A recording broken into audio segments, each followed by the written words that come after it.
అందరికీ నమస్కారం అండి. ఈరోజు ప్రజా సమస్యల పరిష్కార వేదికలో కారంచేడు మండలం కుంకరమల గ్రామం రూబేన్ అనే రైతు గారు, షడ్రాక్ అనే రైతు గారు అక్కడ ఎర్రా చైతన్య అనే ఒక ఎరువుల అదేవిధంగా విత్తనాల షాపులో 12 బస్తాలు వరి విత్తనాలు తీసుకోవడం జరిగింది.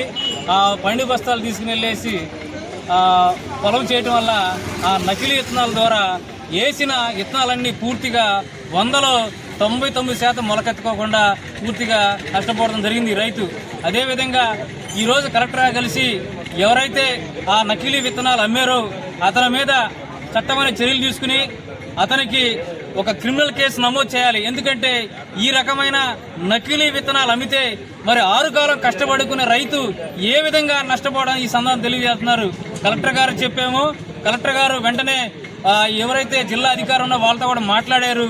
ఈ యొక్క చైతన్య అనే నకిలీ విత్తనాలు అమ్ముతున్న వ్యక్తి మీద క్రిమినల్ కేసులు నమోదు చేయాలి. అతని యొక్క షాపుని సీజ్ చేయాలి. అంతేకాదు ఈ జిల్లా వ్యాప్తంగా నకిలీ విత్తనాలు అమ్ముతున్న ఎవరైతే ఉన్నారో వాళ్ళ మీద చర్యలు తీసుకోవాలి.